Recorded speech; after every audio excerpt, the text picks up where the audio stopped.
और रूह निकलने के वक्त यही तो तकलीफ होती है कि कहाँ क्या क्या बनाया था, कितना जमा किया था, हिसाब करते करते उसकी रूह निकल जाती है। हमने देखा है, मैं अपना एक तजुर्बा बताता हूँ। उमरा से हम वापस आ रहे थे, 40 लोगों का काफिला था। एयरपोर्ट पर पहुंचे, बहुत ताखीर हो चुकी थी और फ्लाइट का वक्त बहुत कम रह गया था। और हाजी लोग माशाल्लाह जाते हैं तो खूब भर भर करके सामान लेते, क्या क्या सामान थे सबके पास। और हमारा बार बार जाना आना होता है, मैं कभी कोई ज्यादा चीजें रखता नहीं। हम तो आगे निकले, ग्रुप पूरा था और सारे लोग सामान खड़े थे।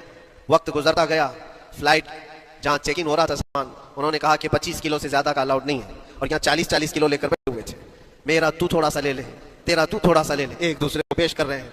3-4 लोगों ने तो मुझे पकड़ाया कि आपके पास सामान कम है मुफ्ती साहब, आप थोड़ा सा हमारा, जिसका ले सकते थे ले लिया। फिर उसके बाद 1 घंटे से कम टाइम बचा था, उन्होंने काउंटर क्लोज कर दिया। मैंने देखा 20 से 25 हाजी ऐसे हैं जिनका सामान बिखरा हुआ है और क्या ले जा सकते हैं हाथ में, वो भी 7 किलो 8 किलो इतना ही था।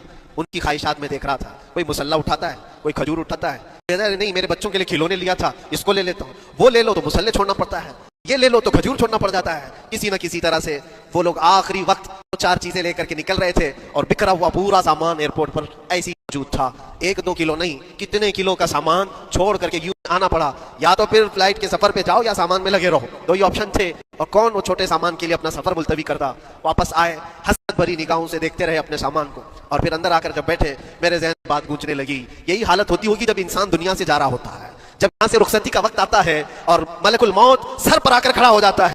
रूह निकलने के लिए भी थोड़ा सा वक्त बाकी है, बस मिनटों में भी नहीं रह गया। जब उसको नजर आता है, अब ये सोचता है इतनी नमाजें बाकी रह गई, इतनी ज़कात भी रह गई, भी था और भी कुछ चीजें किसी के देने के बाकी थे, कर्जे भी थे। किस चीज की नसीहत करूं, किस चीज की वसीयत करूं। फलां जगह एक घर खरीद करके उसके डॉक्यूमेंट तो वहां रखा था, बेटे को भी नहीं बताया, बेटी को भी नहीं बताया, पता नहीं किसके हाथ लग जाएगा। ये ख्वाहिशात घूमती रहती है, वो किसी को बता भी नहीं पाता। इधर मलकुल मौत रूह निकाल कर निकल पड़ती।